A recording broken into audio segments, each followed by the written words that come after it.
Sarah Mitchell sat on the edge of her bed, her gaze fixed on the empty space in the closet. Just a few days ago, it was filled with her husband's clothes. Now, only the ghost of his scent lingered. A small black and white ultrasound picture trembled in her hands. 8 weeks pregnant, and he was gone, vanished. No grand fight, no tearful goodbye, just a crumpled note left on the kitchen counter like a forgotten grocery list. I can't do this. I'm sorry. David. 5 years of marriage, a lifetime of promises, all erased by 5 simple words. She had rehearsed the moment over and over in her head. Coming home from work, a little box in her purse, the ultrasound picture ready to be revealed. She'd imagined his shock, his joy, the way he would lift her up and spin her around. Instead, she'd walked into a half-empty apartment. His wedding ring, cold and impersonal, sat on the dresser. His phone went straight to voicemail. His online presence scrubbed clean from the internet. It was as if David Mitchell had never existed at all. Her best friend, Emma, had been a constant presence, a lifeline in the suffocating silence of the apartment. You need to eat something. Emma's voice was a gentle intrusion from the doorway. She held a bowl of soup, steam curling into the air. But Sarah's stomach was a tight knot of grief. How could he do this? Sarah's voice was barely a whisper, a fragile thing that threatened to shatter. We talked about this. We talked about having a family. He said he wanted this. Emma sat beside her on the bed, the mattress dipping under her weight. Her arm was a warm, solid weight around Sarah's shoulders. I don't know, honey. I honestly don't. But I do know you. You're the strongest person I know, and you will get through this. Sarah just shook her head, the movement dislodging a fresh wave of tears that streamed down her face, hot against her cold skin. I don't feel strong, she confessed. I feel broken. How am I supposed to do this alone? How will I ever explain to our child that their own father didn't even want them? The next morning, Sarah dragged herself to her first prenatal appointment. Alone. The waiting room felt like a special kind of torture, filled with beaming couples, their hands linked, their whispers full of excitement and shared dreams. Sarah felt like an alien, a ghost haunting their perfect world, hollowed out and invisible. When the nurse finally called her name, her legs felt like jelly as she followed the woman down a long, sterile hallway. Dr. Patricia Morgan had been Sarah's doctor for years. She was a kind, steady presence, a woman in her early 50s with warm eyes that always made Sarah feel at ease. But today, as Sarah walked into the examination room by herself, Dr. Morgan's familiar smile faltered. "Sarah, where's David?" she asked, her gaze flicking towards the door as if he might materialize any second. That one simple question was all it took. Sarah's carefully constructed composure crumbled into dust. "He left," she choked out. "3 days ago. I was going to tell him about the baby and he was just gone." Dr. Morgan's expression shifted. It was more than just surprise or concern. There was something else flickering in her eyes, something Sarah couldn't place. It looked almost like recognition. The doctor was quiet for what felt like an eternity. Finally she spoke, her tone suddenly serious. "Sarah, I need to ask you something, and I need you to be completely honest with me. When exactly did you and David start trying to have a baby?" Sarah, still wiping at her endless tears, was bewildered by the question. "We weren't really trying. I mean, we talked about it, but it wasn't a formal plan. Why? What does that have to do with anything?" Dr. Morgan pulled a stool closer, her face now a mask of professional gravity. "Sarah, there's something I think I need to tell you. Something that might help you understand what just happened. But first, I need to complete your exam and confirm some details from the ultrasound." The examination room felt colder than usual as I lay on the table, my mind racing with a million unanswered questions. Dr. Morgan moved in silence, her brow furrowed in concentration as she performed the ultrasound. The rhythmic whooshing of the baby's heartbeat filled the room, a sound that should have brought me so much joy. But instead, it just amplified my overwhelming loneliness. "Everything looks healthy," Dr. Morgan finally said, setting down the ultrasound wand. "The fetus is developing normally.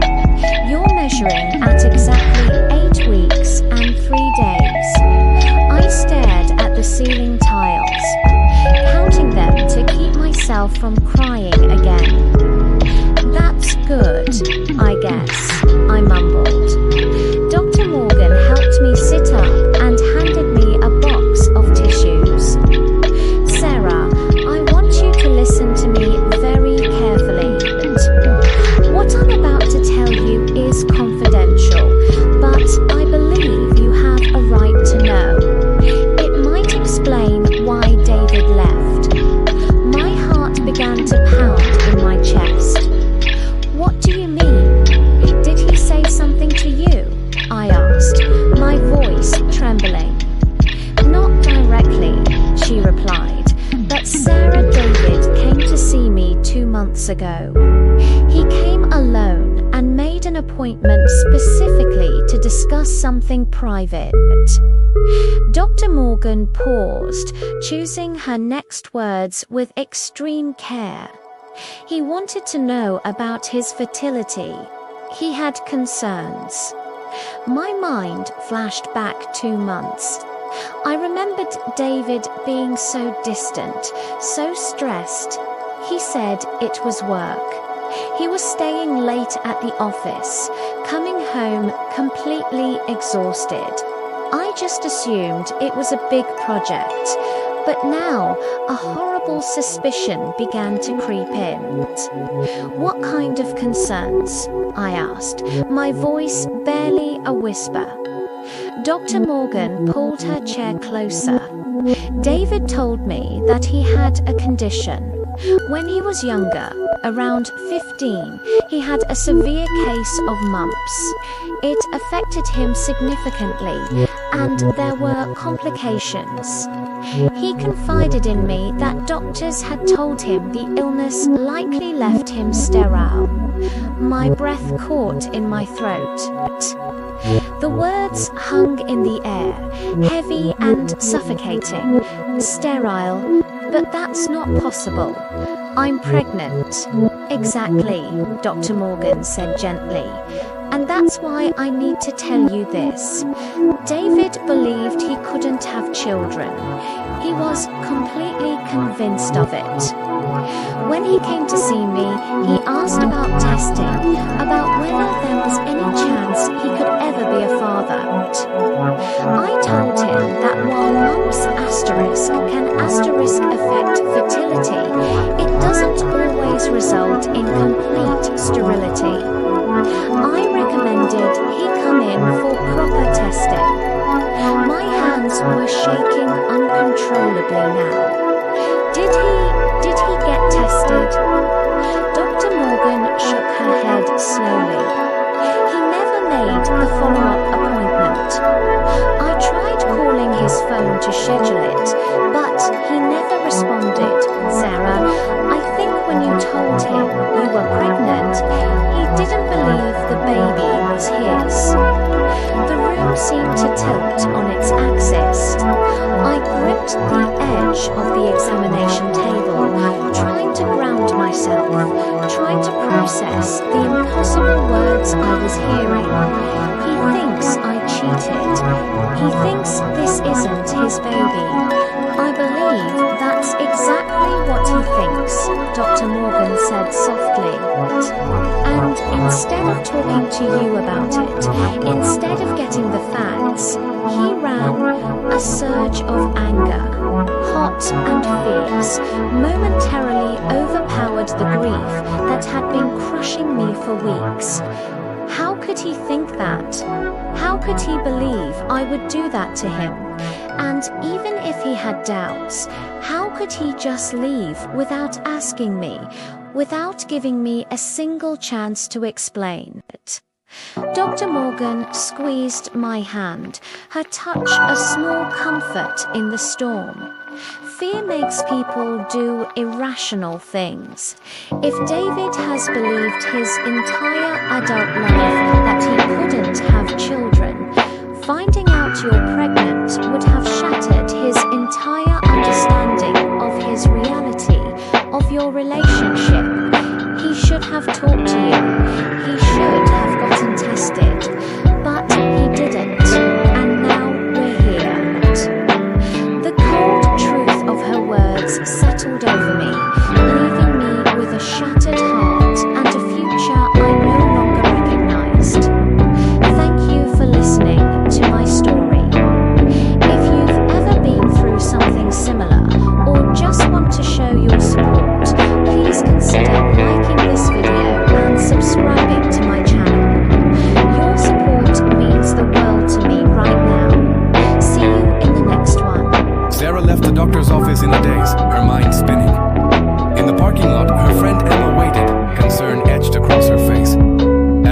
climbed into the passenger seat, she couldn't find the words.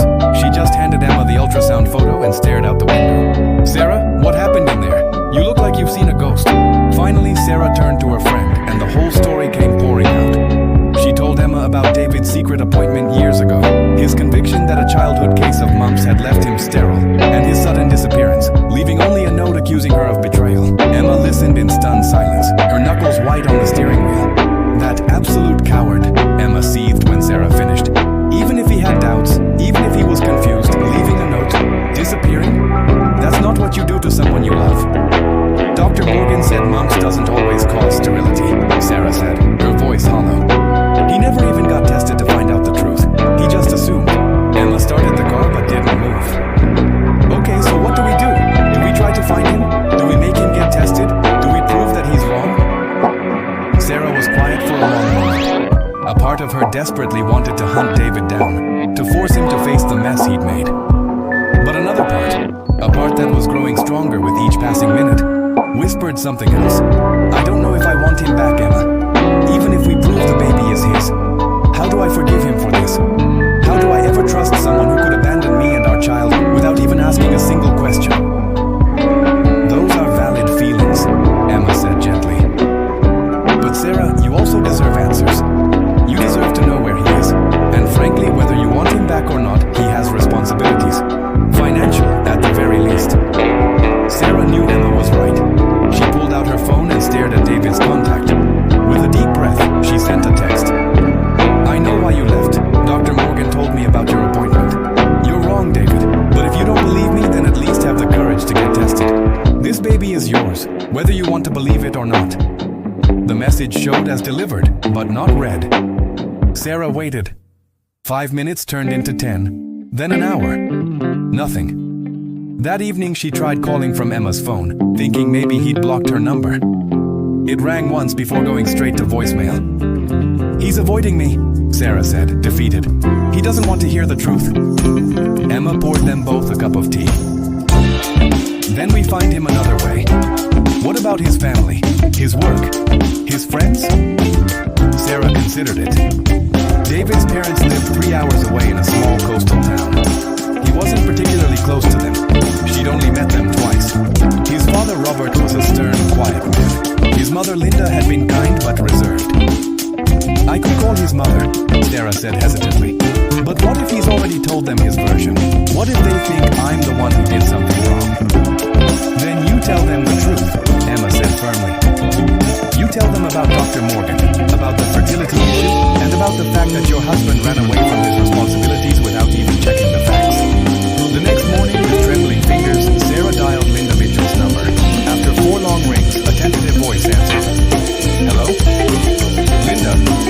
It's Sarah. Sarah Mitchell, David's wife. There was a long, heavy pause. Sarah. Yes, hello. How are you, dear? The unexpected kindness in her voice nearly broke Sarah's composure, but she pushed on. Linda, I need to know if David has contacted you. If you've seen him or heard from him. Another pause, even longer this time.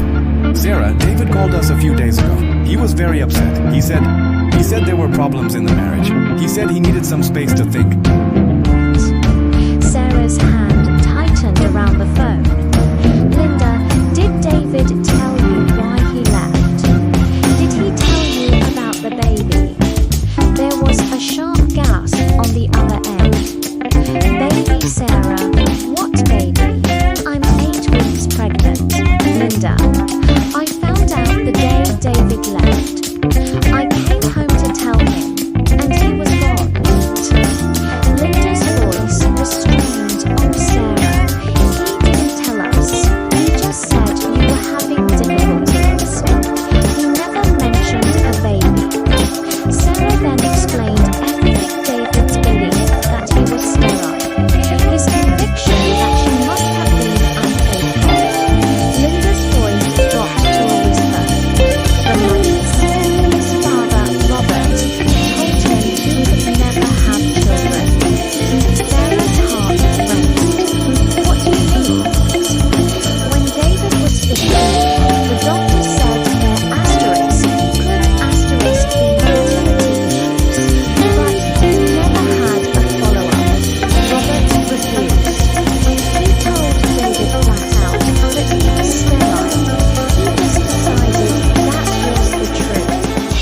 days later, Sarah and Emma loaded Emma's SUV with provisions and directions to the cabin. Dr. Morgan had given Sarah a letter with all the medical facts about mumps and fertility, information on paternity testing, and David's need for a proper medical evaluation. Sarah clutched this letter like it was a lifeline.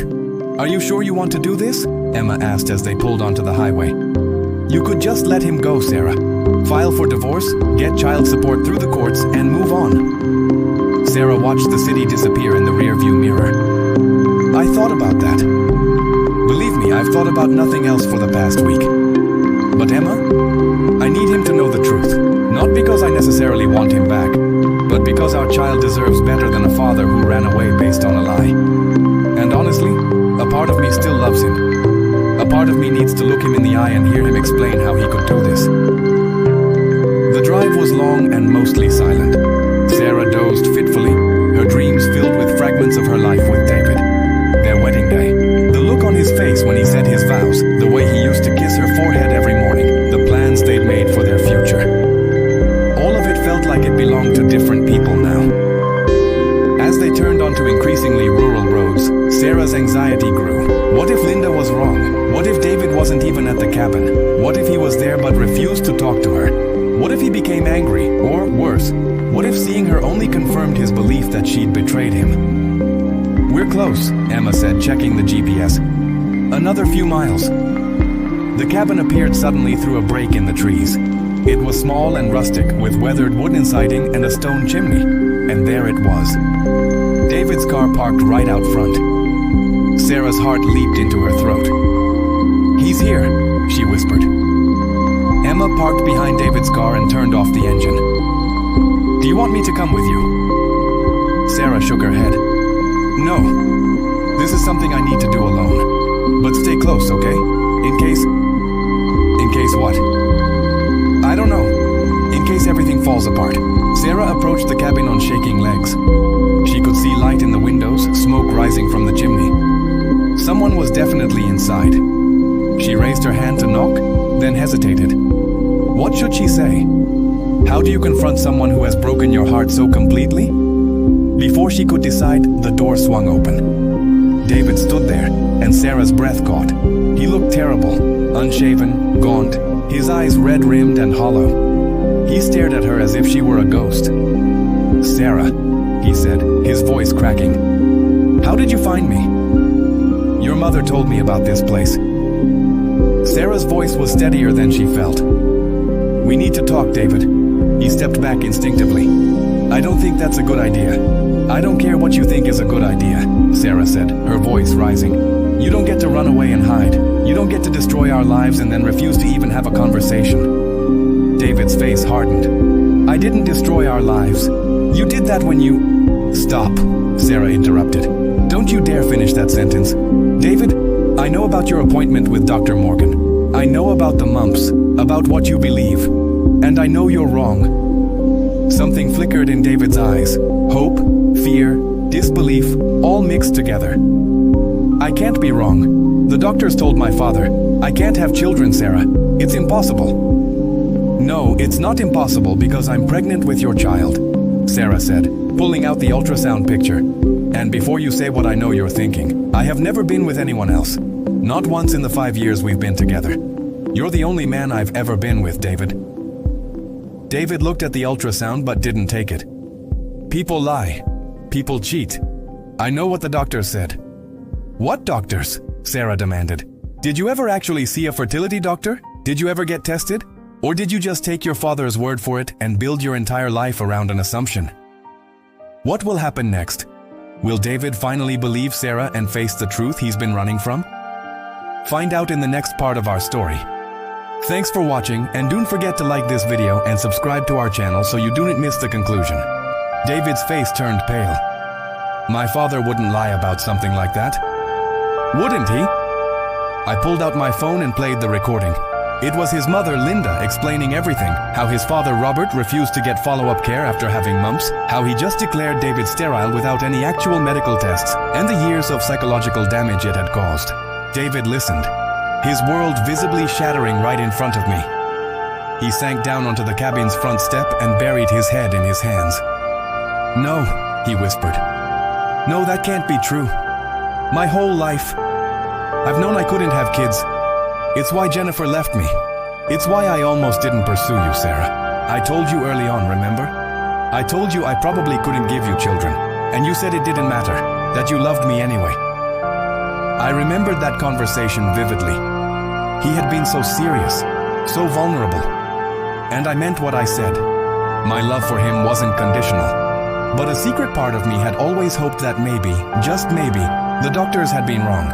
David, that conversation was based on a lie. Your father's lie. You were never properly diagnosed. You never had your fertility tested by actual specialists. You just believed what he told you and carried that burden for 20 years. He looked up at me, tears streaming down his face. But if that's true, then I've destroyed everything for nothing. Sarah, I've been here for days, going over every moment, trying to figure out when you might have, when you could have. He choked on the words. I didn't, I said firmly. There was no one else. There has never been anyone else. I married you. I love you. Or at least, I love the man I thought you were. The man who would trust me, who would talk to me before running away. I was so sure, David said, his voice breaking. When you said you were pregnant, it was like the floor disappeared. Everything I knew about myself, everything I believed, it all said this was impossible. The only explanation was that you'd been with someone else. I couldn't breathe, Sarah. I couldn't think. I ran. My anger was at war with my compassion. I could see his pain, how 20 years of a lie had poisoned him. But I was also 8 weeks pregnant and completely alone because of his cowardice.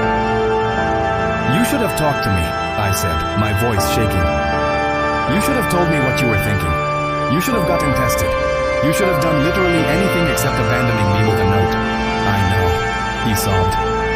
I know, and I hate myself for it. Sarah, I'm so sorry. I'm so incredibly sorry. Sorry isn't enough, I told him. I need you to get tested. I need you to see the truth. Dr. Morgan wrote you a letter. I pulled out the envelope and handed it to him. It explains everything, how mumps can affect fertility, why you should have been properly evaluated years ago, how to get tested now. You need to do this, David, for yourself, for me, for our baby. With trembling hands, he opened the letter and read. I watched a storm of emotions cross his face. Confusion, realization, regret, and finally a flicker of something that looked like hope. She says there's a clinic in the city that can do expedited testing. Results in 48 hours. I know, I made you an appointment for the day after tomorrow. You're going to go, David. You're going to get tested, and you're going to see that you're wrong about this. About me, about everything. He stood up slowly. And if the test shows I can have children, if I've spent 20 years believing a lie, what then, Sarah? Does that fix what I've done? Does that bring back the trust I destroyed? I wrapped my arms around myself, a sudden chill running through me despite the afternoon sun. I don't know. Honestly, David, I don't know if we can come back from this. You broke something when you left. You broke us. But our child deserves to know the truth. So you're going to get tested, and we're going to take it from there. What happens next? Will the test results change everything? Follow for part 2 to find out. Thanks for watching. David packed a small bag, his movements slow and dreamlike, like a man trapped in a nightmare. Outside, I waited with Emma. When he finally came out of the cabin, the look on his face, the raw pain in his eyes, it almost broke me. For a second, I nearly reached for him. Almost. I'll follow you back to the city, he said, his voice barely a whisper. I won't run again, Sarah, I promise. The drive back was the longest of my life. The air in the car was thick with tension.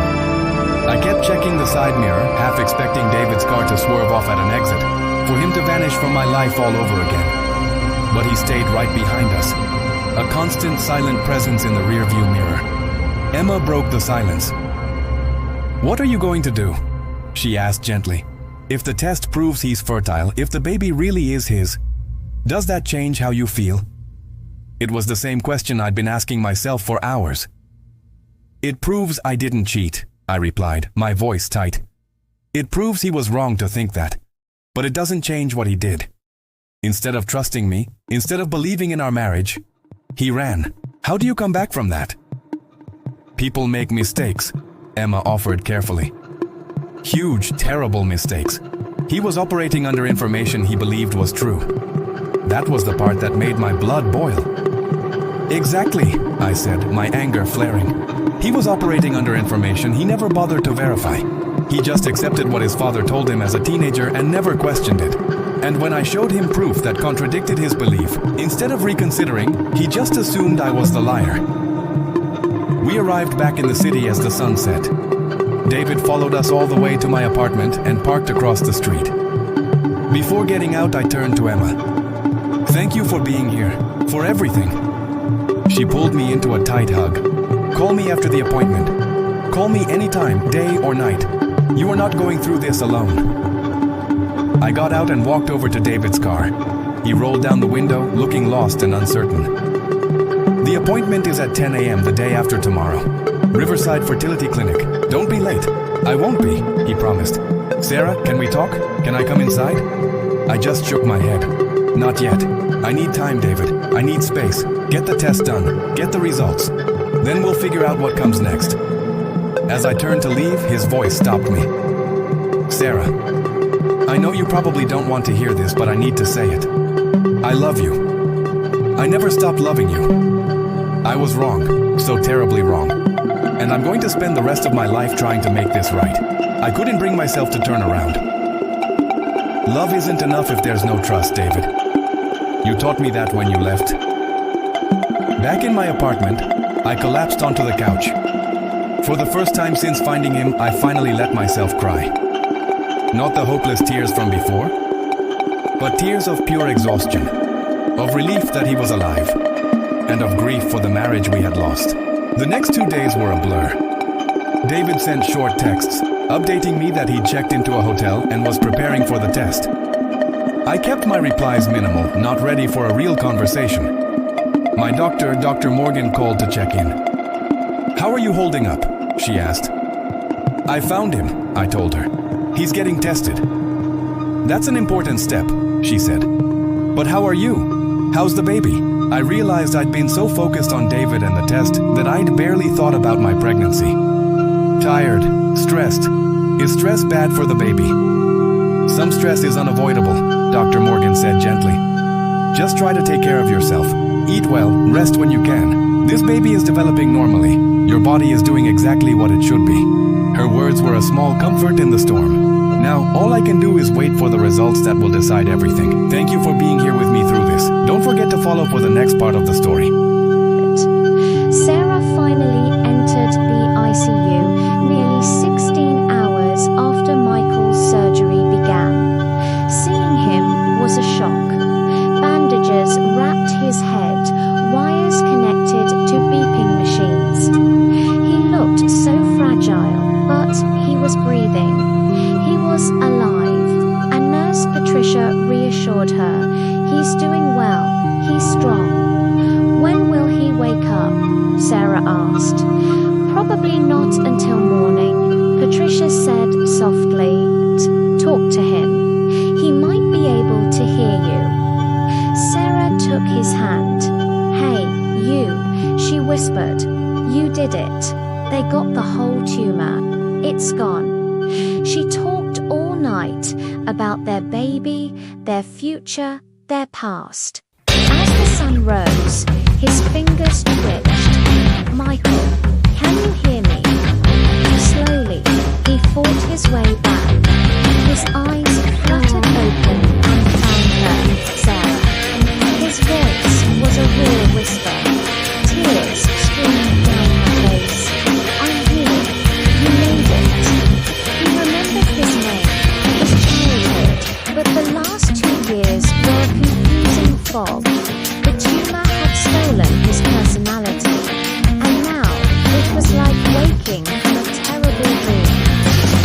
The medical obstacle was gone, but the emotional damage was real. Could their love survive this? Could they rebuild what the tumor had broken? They decided to try, one day at a time. Thanks for watching. Don't forget to like and subscribe for more stories. After a week in the hospital, Michael was finally home.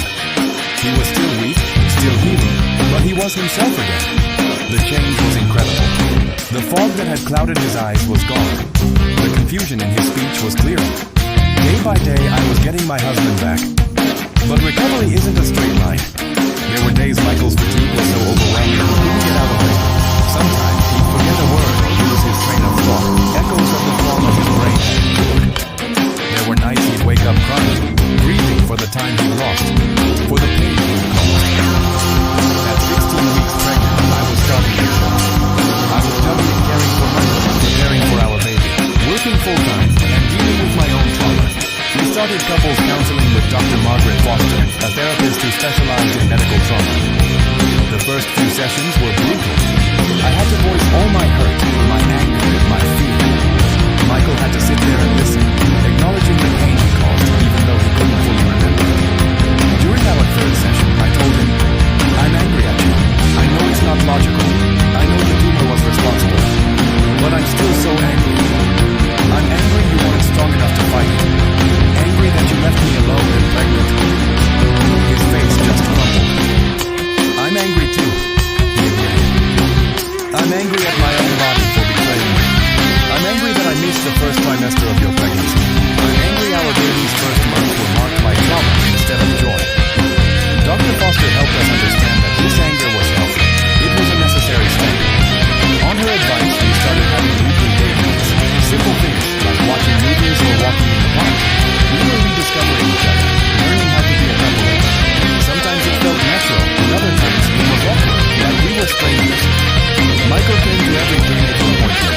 He was there when we found out we were having a girl. He cried when he saw her on the ultrasound, this tiny, perfect human we had created together. "A daughter," he whispered, just in awe. "We're having a daughter." We started preparing the nursery together. Michael painted the walls a soft lavender while I assembled the crib. We argued about little things, normal couple arguments that felt so healing after everything. One evening, sitting on the nursery floor, surrounded by baby clothes, Michael said, "I found the letter." My heart started racing.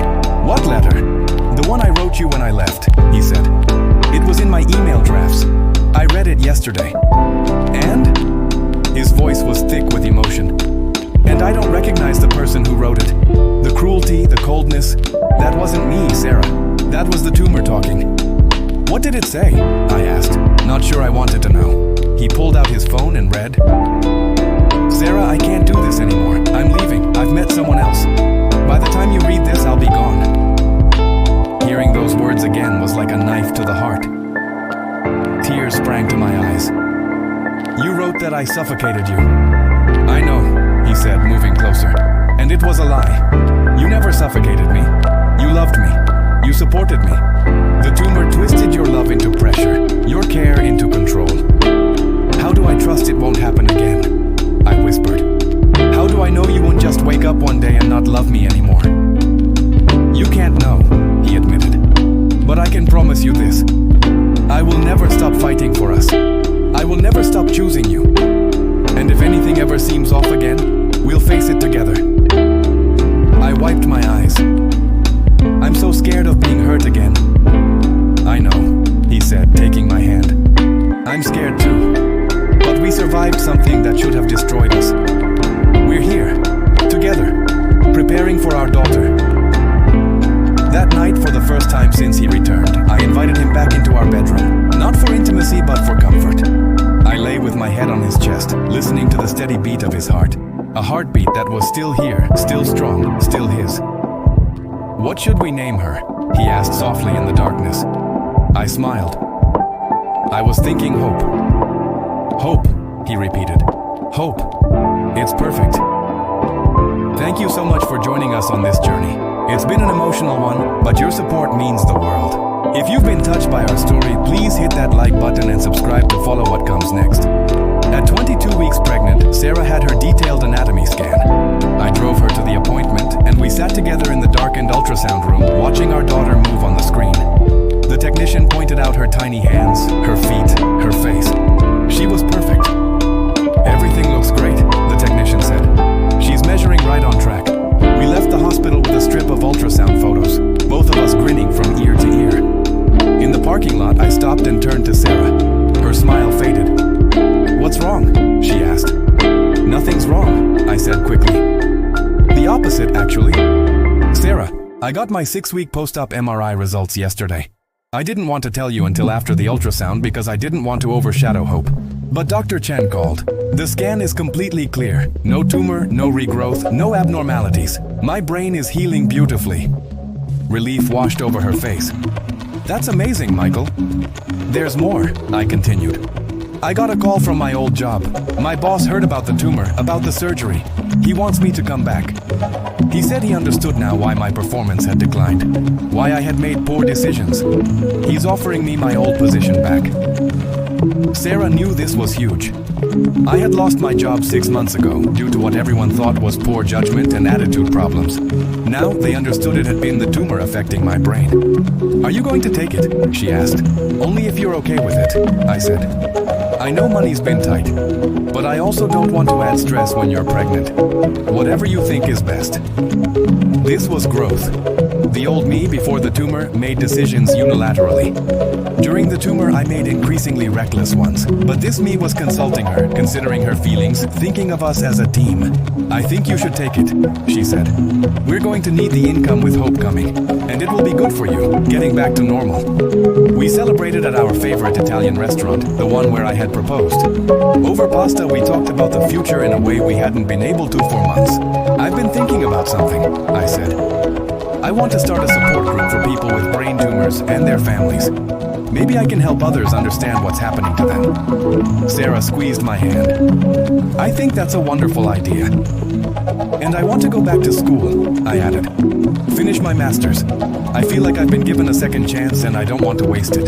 This was the me she had fallen in love with. Ambitious, thoughtful, looking toward the future. Hope was blooming in her chest, fragile but real.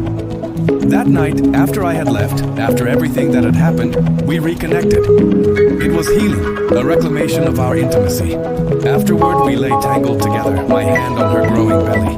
I felt her kick, I whispered in wonder. I felt Hope kick. She's active tonight, Sarah said with a smile. Hey, Hope, I spoke to her stomach. This is your daddy. I'm sorry I wasn't here for your first few months, but I'm here now, and I'm never leaving again. I promise, little girl, I'm going to be the best father I can be. Tears slid down her temples. She's lucky to have you. I'm the lucky one, I said. Lucky to be alive. Lucky to have you. Lucky to have a second chance. The next few weeks brought continued progress. I started back at work, rebuilding my confidence. Sarah began her 3rd trimester. We attended childbirth classes together, went to therapy, and learned to heal. It wasn't always easy. There were moments of panic and nightmares. But there were also moments of pure joy. One evening, her sister Emma came for dinner. She'd been wary of my return, protective of Sarah. But watching us together, she pulled Sarah aside. He's different, Emma admitted. He's like the old Michael, but better. More present, more grateful. Almost dying changes a person, Sarah said quietly. And so does realizing you nearly lost everything that mattered. Are you happy? Emma asked. Sarah paused. I'm happy, she said. I'm still healing. We're still healing. But yes, I'm happy. We're building something new from the rubble of what the tumor destroyed. Later that night, after Emma left, I pulled a small box from my pocket. I wanted to wait for the right moment, I said nervously. Inside was a necklace with 3 intertwined hearts. It's us, I explained. You, me, and Hope. A family. I know trust takes time, but Sarah, I want you to know that I'm committed. To you, to Hope, to us. Forever. She put on the necklace, the metal warm against her skin. I love it. I love you. I love you too, I said. And I'm going to spend every day proving that I'm worth a second chance. At 28 weeks pregnant, an unexpected message popped up on Sarah's phone. It was from Jessica, Michael's ex-girlfriend.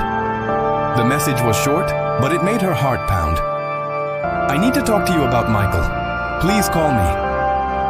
Sarah stared at it, a wave of anxiety washing over her. She hadn't thought about Jessica in months, a ghost from the worst chapter of their lives. She showed Michael the message that evening. His face went pale. I don't know what she could want, he stammered. Maybe we should find out, Sarah said, her voice braver than she felt. After a tense discussion, they decided to call her together, putting the phone on speaker. Jessica's voice was hesitant when she answered. Sarah? Michael, are you there too? I'm here, Michael confirmed. I need to apologize, Jessica began, her voice shaking. I need to tell you both something that's been eating at me. When Michael left you, Sarah, I thought I was saving him. He told me you were controlling, that you didn't understand him. I believed him. Sarah felt Michael tense beside her, but she squeezed his hand, a silent signal for Jessica to continue. But then the symptoms got worse, Jessica went on. He'd forget things, get confused, say things that made no sense. I took him to a doctor, and that's when we found out about the tumor. Suddenly, everything clicked. The impulsive decision to leave you. The things he said about you did not match the Sarah I saw that night you showed up. Caring, concerned, devastated. Why are you telling us this? Sarah asked gently. Because I need you to know I saw your love for him, Jessica said. Even after he abandoned you, you showed up. You stayed. And I need to apologize for being part of the worst time in your lives. I should have questioned his story. I should have seen the signs. You couldn't have known, Michael said quietly. I didn't even know. There's something else, Jessica added. Michael, when you were with me, you talked about Sarah all the time. Even when you were supposed to be with me, your mind was always on her. You'd say things like, Sarah would have loved this restaurant, or this was Sarah's favorite song. The tumor might have made you leave, but it couldn't make you stop loving her. Tears streamed down Sarah's face. Michael pulled her into a tight embrace as Jessica finished. I hope you two make it. And Sarah, I hope you can forgive me. After they hung up, they sat in a profound silence. Finally, Sarah broke it. I forgive her. Really? Michael asked, surprised. She was a victim of the tumor too, in a way, Sarah explained. And she gave us something important tonight. Confirmation that even when you were at your worst, some part of you still loved me. I never stopped loving you, Michael said fiercely. Even when my brain was hijacked, deep down, I knew you were my home. That conversation unlocked something for Sarah. Forgiveness wasn't about saying what happened was okay. It was about choosing not to let bitterness poison their future. At their next therapy session, she explained, I think I was waiting for proof that Michael really loved me through everything. And Jessica's call gave me that proof. That week, they took a baby moon to a mountain cabin. At 30 weeks pregnant, it was one last trip before their baby arrived. They spent their days hiking and simply being a couple again, free from the weight of trauma. One evening, watching the sunset, Michael turned to her. I want to renew our vows. Sarah looked at him surprised. After hope is born, he explained, I want to make new promises, knowing what we've survived. I want to recommit to you, fully aware of what that means. Her heart swelled. I'd like that, she whispered. And I promise to trust again, Sarah added, to let go of the fear, because things will get hard, but we'll face them together. Together, Michael finished, sealing his promise with a kiss as the sun set behind the mountains. In that moment, Sarah felt something she hadn't felt in a year. Complete peace. The past still hurt, but it no longer defined her. The future was uncertain, but no longer terrifying. She was present, with the man she loved, ready to meet their daughter. Thank you so much for joining us on this emotional journey. If their story touched you, please give this video a like and subscribe for more content that explores the power of love and forgiveness. We'll see you in the next one. At 34 weeks pregnant, I finally started my maternity leave. My sweet students threw me a baby shower, and I came home with bags full of books, clothes, and toys for our little Hope. Michael had just finished her nursery. He even handmade a mobile for her during his recovery, with each little hanging piece painted with scenes from children's storybooks. We spent that first week just nesting together, the two of us. Michael assembled the car seat and practiced installing it, I kid you not, 17 times, until he was sure he could do it perfectly in any situation. I spent my days organizing and reorganizing Hope's tiny clothes, just marveling at these impossibly small socks and onesies. She's going to be here so soon, I said one afternoon, folding yet another receiving blanket.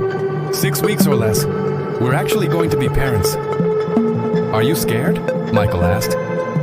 Terrified, I admitted. What if I'm not good at it? What if I can't figure out why she's crying? What if I mess her up somehow? Michael sat down beside me and took my hands. We're going to mess up, he said.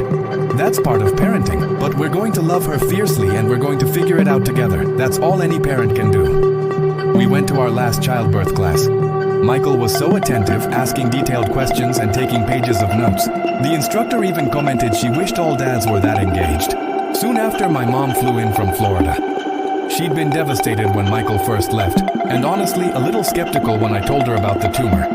But seeing us together now, seeing how Michael doted on me, all her worries just melted away. He's a good man, she told me one day. What happened wasn't his fault, and the way he's fighting to make things right shows his true character. Having her there was so healing. We talked about her own experiences as a new mom, about the joys and challenges that were waiting for me. Michael's parents came to visit too. It was an emotional reunion. They were heartbroken when Michael left me, so confused by the sudden change in their son. When they found out about the tumor, they blamed themselves. We should have seen it, his mom kept saying, with tears streaming down her face. We're his parents. We should have known something was medically wrong. Michael reassured her, Mom, you couldn't have known. The changes were so gradual, even I didn't recognize them. That weekend became a kind of family healing session. They apologized to me for not being more supportive when he left, but I told them I held no resentment. We were all victims of that tumor in our own ways. On their last night, Michael's dad raised his glass. To second chances, he toasted. To survival, to healing, and to the granddaughter who's going to be here soon. To family. We all echoed, to family. After they left, I found Michael sitting in the nursery, just staring at the empty crib. I'm thinking about how close I came to missing all of this, he said quietly. If the tumor had been malignant, if something had gone wrong, I almost never got to meet my daughter. I almost never got to repair our marriage. Sarah, I died and came back to life on that operating table, and I will not waste this second chance. I went and sat on his lap, my big belly making it awkward, but I just needed to be close. You're going to be an amazing father, I told him. I want it all, Sarah, he said. First smile, first laugh, first steps, every single moment. You'll have it, I promised. We both will. At 36 weeks, the doctor confirmed Hope was in position. Anytime now, she said cheerfully. Our hospital bag was packed. The birth plan was printed. Everything was ready. Except, I wasn't sure I could ever be emotionally ready.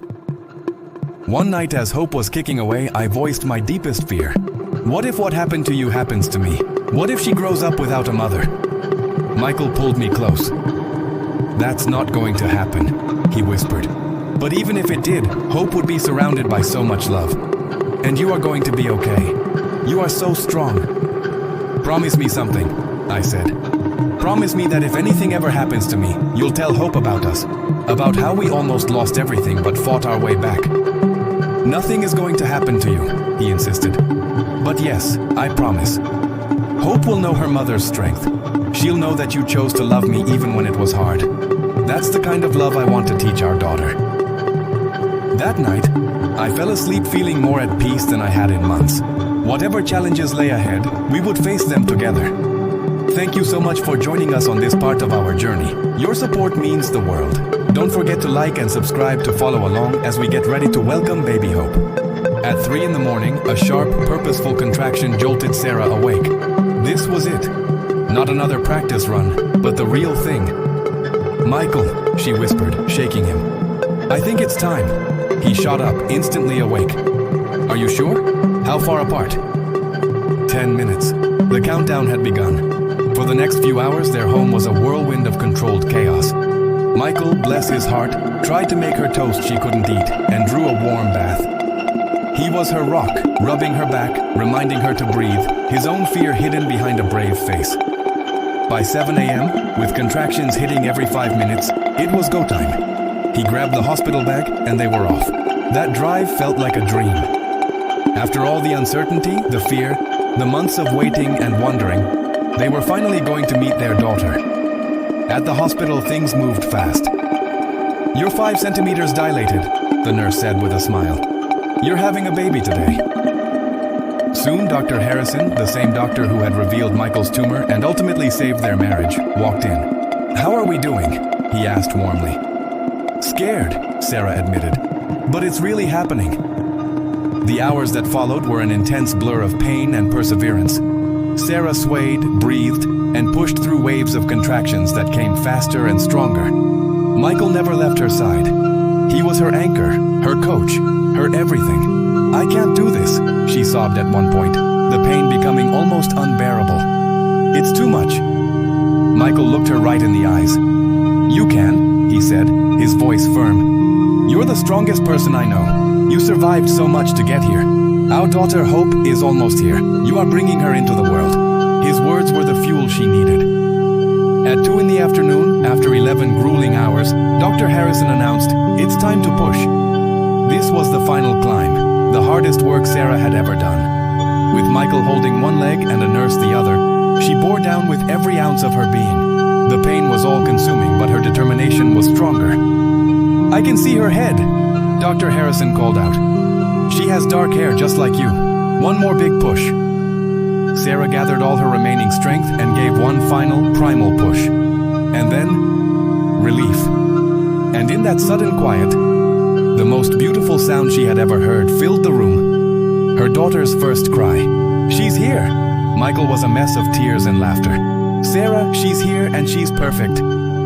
They placed the tiny wailing baby on Sarah's chest. "Hi, Hope," Sarah whispered, tears streaming down her face. "We've been waiting for you." She was messy and loud and absolutely perfect. Michael's hand rested on theirs, a family complete. "She's beautiful," he breathed. "The most beautiful thing I've ever seen."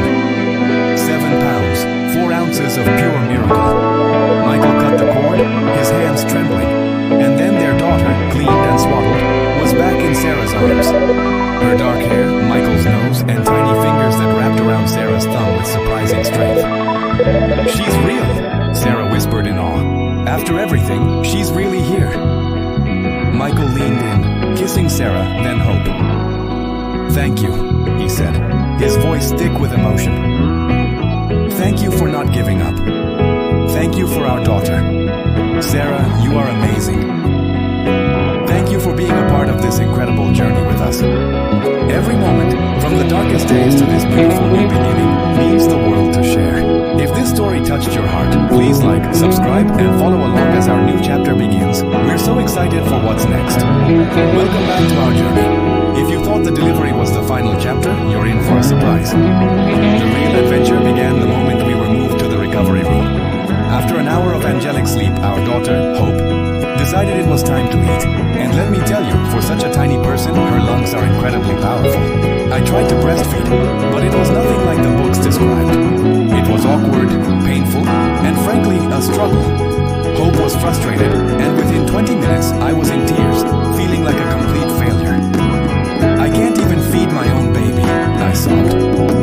Just then, a lactation consultant named Gloria appeared, and she was an absolute lifesaver. She patiently showed me different holds, different techniques, and gently reassured me. This is a learned skill for both of you. You're figuring it out together. After what felt like an eternity, Hope finally latched on correctly. The relief was overwhelming. Michael, who had been pacing nervously, finally broke into a huge, goofy grin. "She's eating," he said, stating the obvious. "She's eating," I repeated, just looking at our daughter in pure wonder. That evening, our family started to arrive. My sister Emma burst into tears the second she saw Hope. "She's so perfect. Sarah, you made a person." My mom, Linda, held her first grandchild with the practiced ease of a seasoned pro. "She looks just like you did as a baby," she whispered. Michael's parents video called, both crying with joy as he held Hope up to the screen. It was a whirlwind of love and happy tears. But when visiting hours ended and the hospital room felt quiet, a different reality settled in. I was exhausted, but I couldn't sleep. Every little sound Hope made sent a jolt of panic through me. Is she breathing? Is she too warm? Is that a normal sound?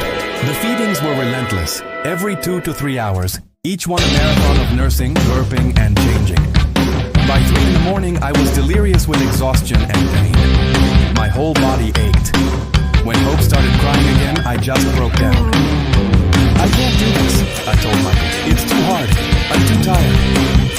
Michael took her from my arms and started walking around the room, humming softly. "You just gave birth 12 hours ago," he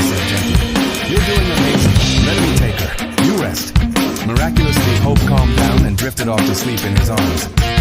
I watched him, my husband who we almost lost, holding our daughter we almost never had, the three of us together against our odds. Before I knew it, I was asleep.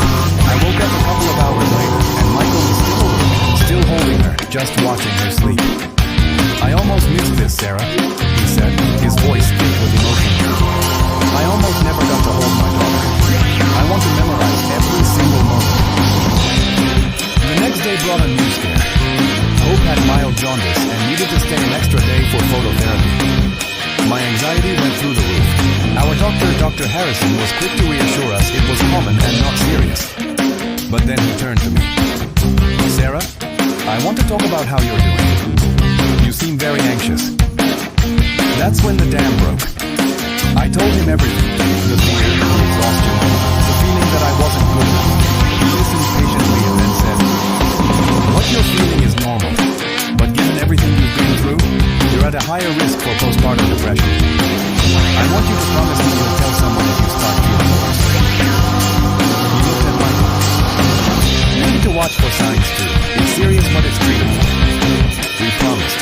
We'd come too far to let anything break us now. That afternoon, I called our therapist. I knew I needed support. Acknowledging you need help isn't a weakness. It's a sign of strength.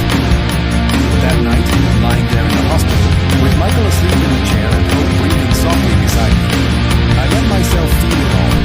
The intense love, the bone-deep exhaustion, the fear, and the overwhelming joy. I am a mother. It's terrifying and it's beautiful.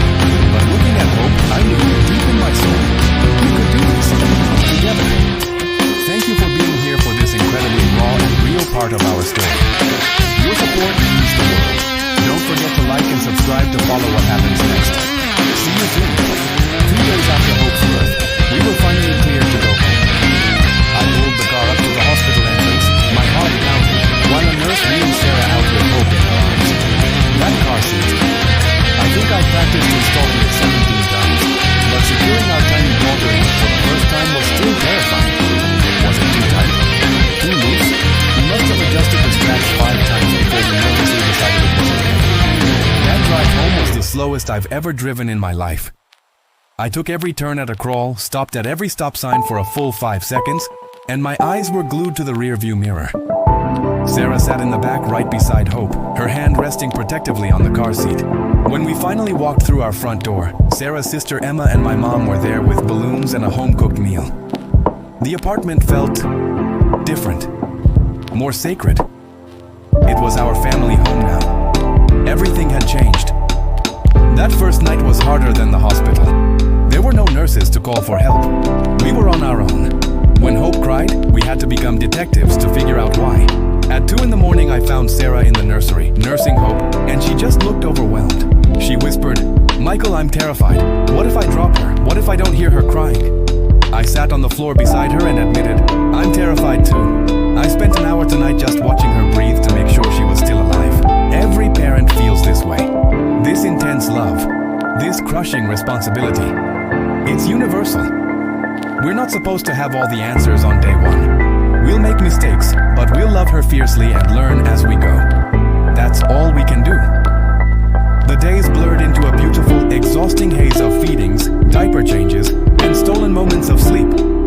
I took paternity leave and we worked as a team. I'd take the first night shift, bringing Hope to Sarah to nurse. Then I'd handle the burping and changing so she could get right back to sleep. She'd take the morning shift so I could catch up. It was us against the world, powered by coffee and love. A week later, Sarah had her postpartum checkup.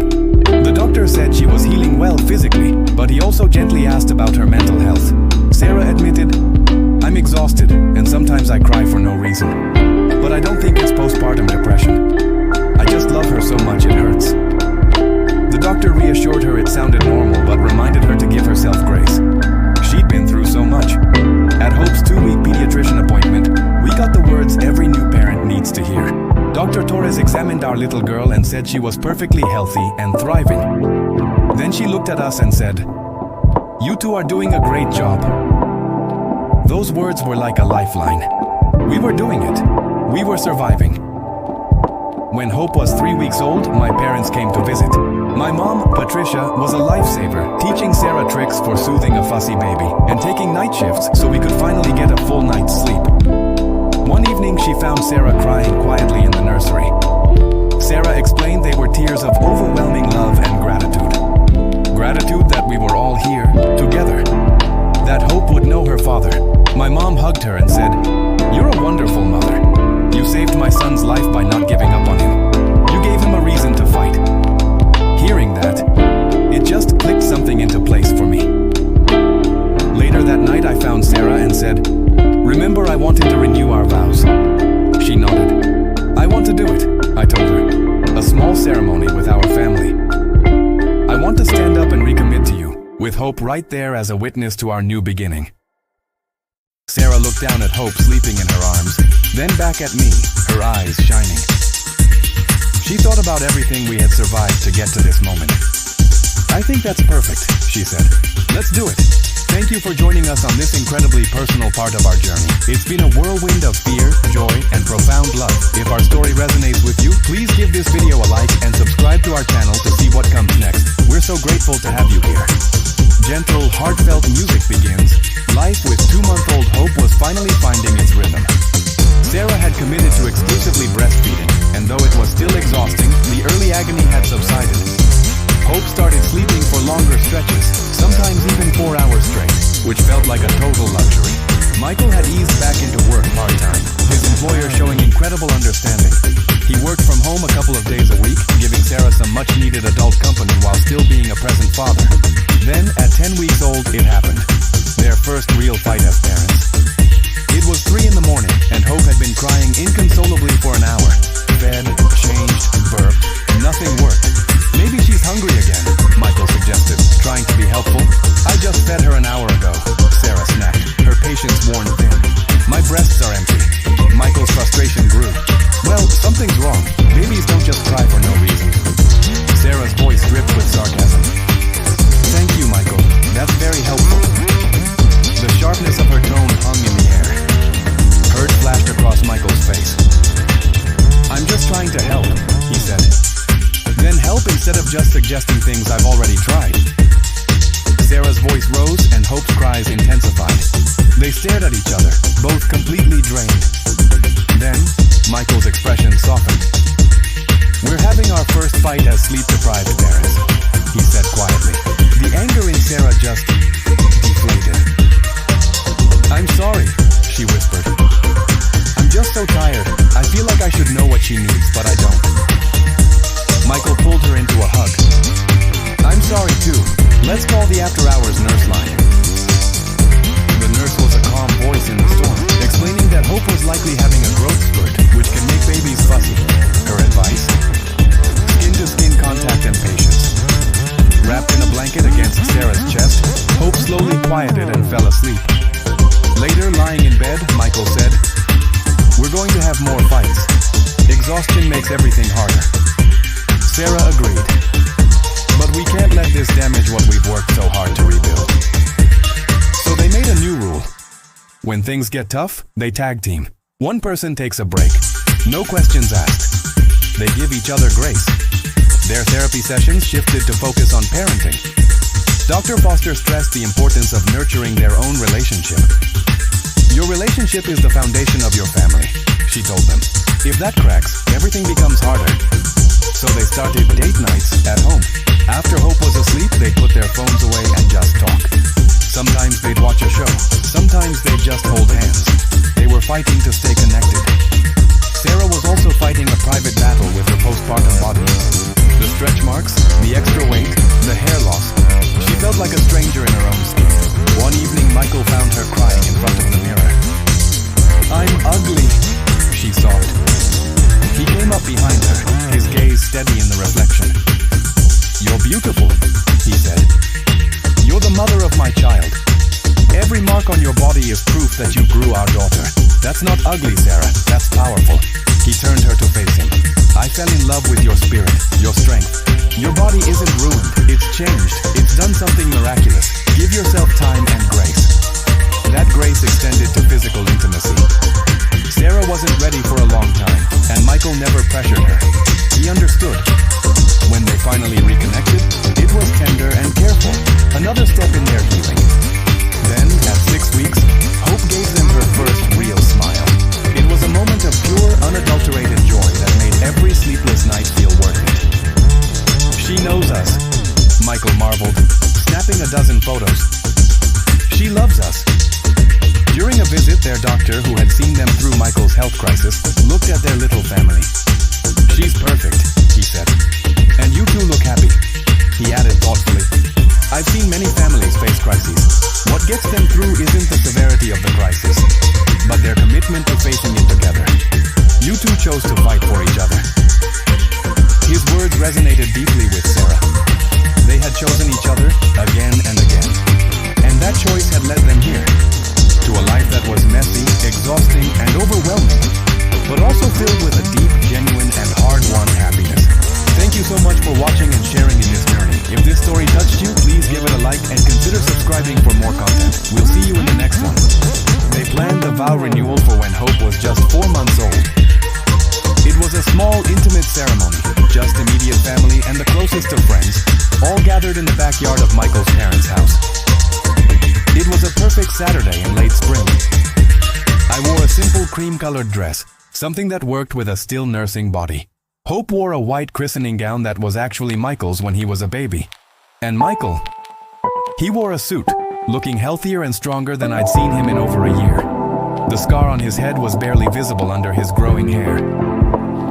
My sister Emma stood by my side as my maid of honor, and Michael's brother was his best man. Our friend Thomas officiated, having gotten ordained online just for this. Michael's mom, Patricia, held Hope during the ceremony. The baby was just wide-eyed and mostly quiet, as if she knew how important this moment was. We'd written our own vows, standing there, facing each other under a simple arch decorated with flowers. I felt my throat tighten. Michael went first. Sarah, he began. When I married you 5 years ago, I promised to love you in sickness and in health. I had no idea how literally that vow would be tested. His voice shook. I got sick in a way I couldn't control. I hurt you in ways I can never fully make right. But you didn't abandon me. When you had every justification to give up, you stayed. You fought for me when I couldn't fight for myself. He had to pause, collecting himself. I squeezed his hands. Today, he continued, I make new promises. I promise to be vigilant about my health. I promise to communicate even when it's hard. I promise to never take for granted this second chance. I promise to be the husband and father you and Hope deserve. I promise to choose you every single day for the rest of my life. Because losing you taught me that you are my everything. By then, I was crying openly. I took a shaky breath and started my vows. Michael, this past year has been the hardest of my life. When you left, I thought my world had ended. I thought I would raise our daughter alone. But then I learned the truth. That you were sick. That your brain was being attacked. That the man who left wasn't really you. I looked into his eyes, seeing the man I fell in love with looking back at me. Learning to forgive you was a process.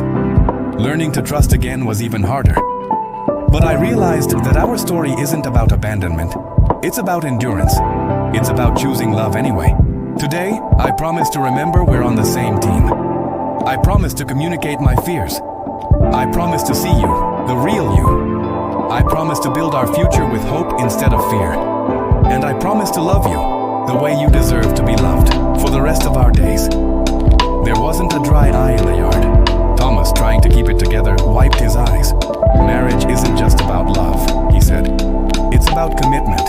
Michael and Sarah have faced trials that would have destroyed many couples, but they're standing here, recommitting. That's not just romance, that's resilience, that's real love. He turned to Michael. Do you take Sarah to be your wife, again and always? I do, Michael said firmly. And do you take Michael to be your husband, again and always? I do, I said, my voice strong despite the tears. Then by the power vested in me by the internet, Thomas said with a smile, I pronounce you still married. Michael, kiss your wife. And he did. A soft, sweet kiss full of promise and hope. The reception was a simple barbecue, filled with laughter and toasts. Emma spoke about my strength, and we all cried again. Dr. Harrison, our honored guest, talked about the privilege of witnessing our healing journey. As the sun set, I stood with hope in my arms, watching Michael laugh with his father. A year ago, this moment felt impossible. A year ago, I was alone, pregnant, and my life was falling apart. Now, I was remarried to the love of my life, holding our daughter, surrounded by family. Emma came and stood beside me. "You did it," she said softly. "We did it," I corrected her. "Michael and I together." I looked down at Hope, staring up at me with her bright, curious eyes. "I did it for her," I said. "She deserved to have her father." Michael joined us, wrapping his arm around my waist. "What are my favorite girls talking about?" he asked. "How far we've come," I said, leaning into him. "And how far we still have to go," Michael added. "But we'll go together, the three of us." As the stars appeared, I felt a complete peace I hadn't felt in so long. The past couldn't be changed. The trauma left scars, but those scars are part of our story. We were broken, but we healed. We were separated, but we found our way back. And that, I realized, is what real love looks like. Not a fairy tale, but the gritty, beautiful work of choosing each other every day. We were going to be okay. More than okay. We were going to be happy. Thank you so much for listening to our story. If it touched you in any way, please consider liking this video and subscribing for more. We appreciate you all. Hope's first birthday party. Can you believe it? It was right here, in the same backyard where Michael and I renewed our vows just 8 months ago. The theme was rainbows, just like her nursery. The whole yard was a burst of color with balloons and streamers. And there was Hope, my little girl, toddling around with this wobbly confidence in her rainbow tutu. Her face already a masterpiece of cake frosting. I just stood there watching her, a mix of pride and pure disbelief washing over me. A year ago, she was this tiny, fragile newborn. Now, she's a whole person, with opinions and a personality that shines so brightly. She adores music, dancing anytime a song comes on, and she's completely obsessed with dogs, pointing them out with excited squeals. She can say mama, dada, and more, and new words are popping up every day.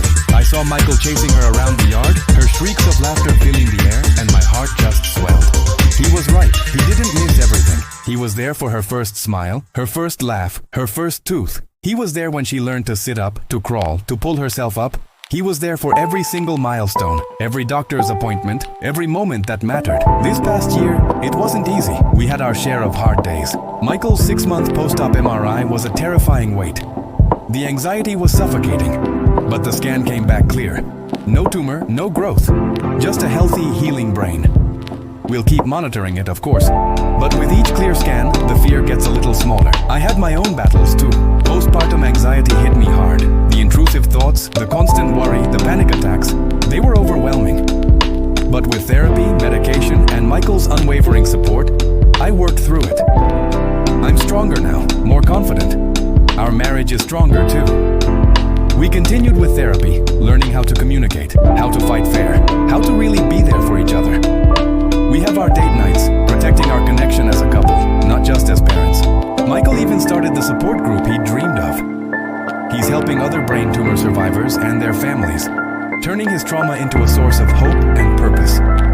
It's been so healing for him. I went back to teaching when Hope was 6 months old.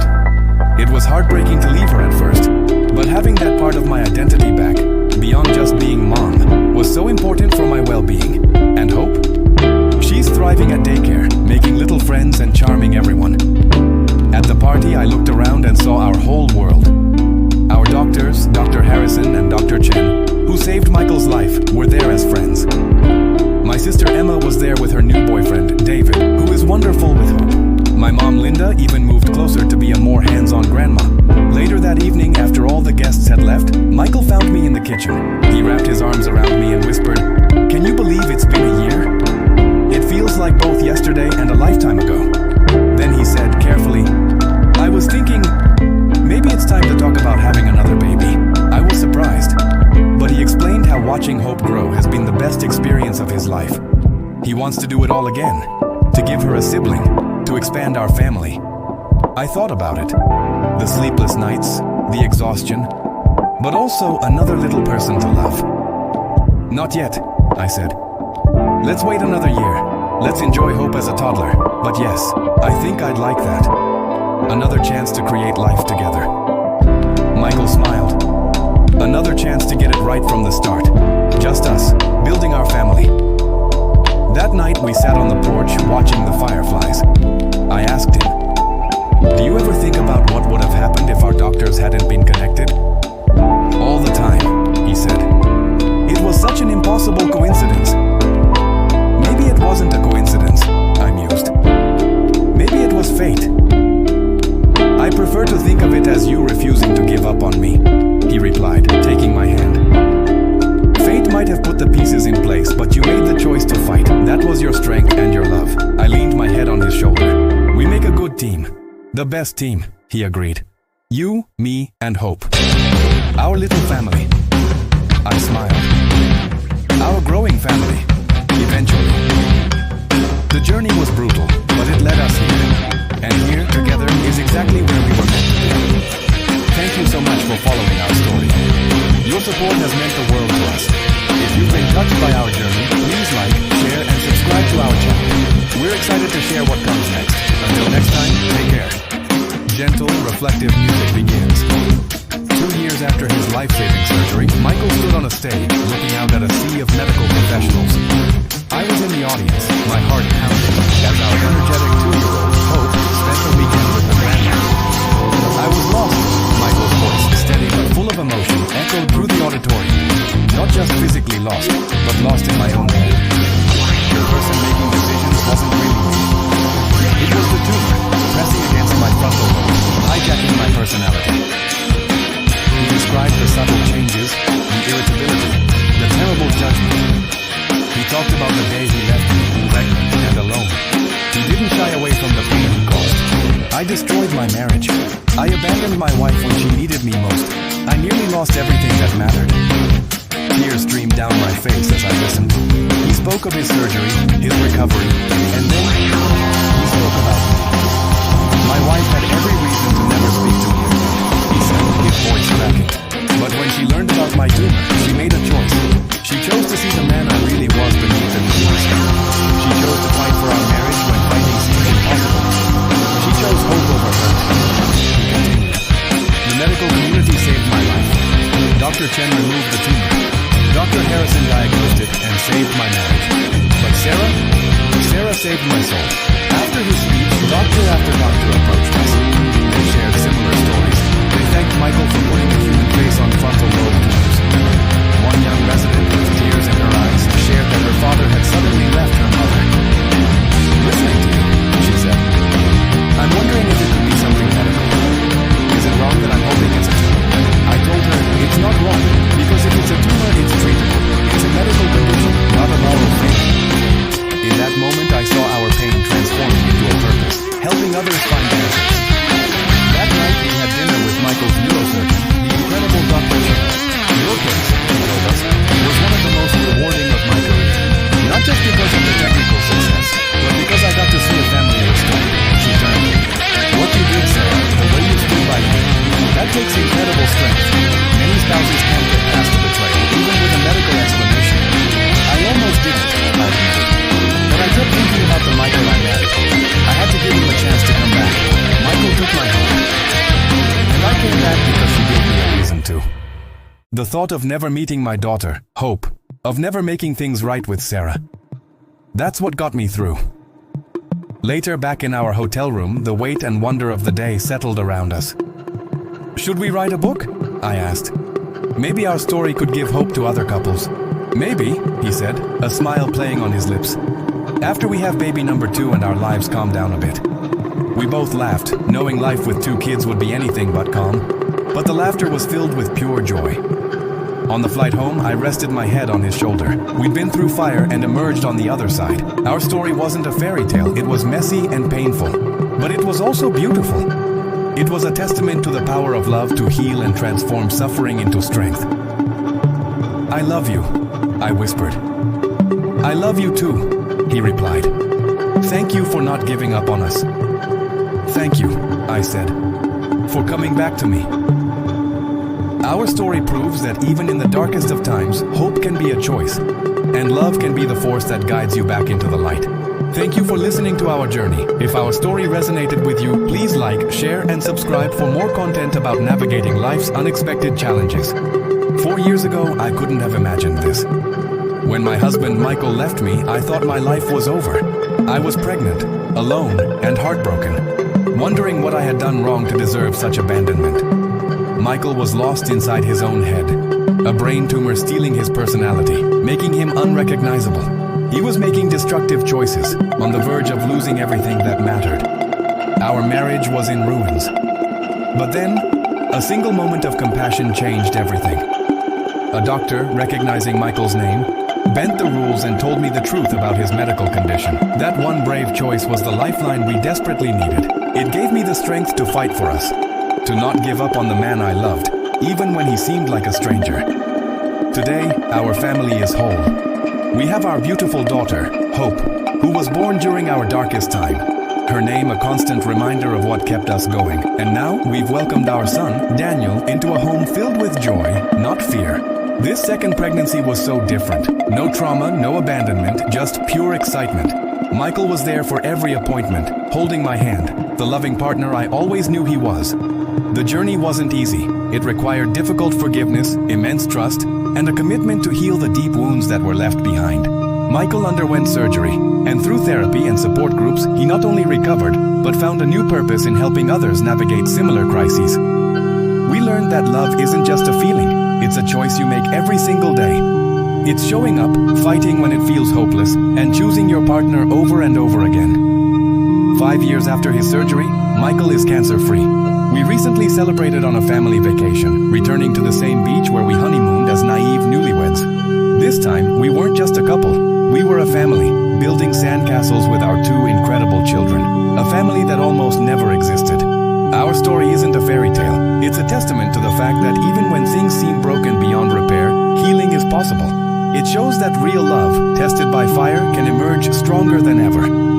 It's a story of enduring love, a love that fights, forgives, and survives. We now teach our children that life will have challenges, but that committed, purposeful love can overcome almost anything. Our legacy won't be one of perfect love, but of real, tested, and enduring love. From the depths of abandonment and brokenness, we found our way back to each other, healed and whole. And that is the most beautiful story of all. Thank you so much for listening to our journey. If our story resonated with you, please like, share, and subscribe for more content about hope, healing, and the incredible power of love. We'll see you in the next video.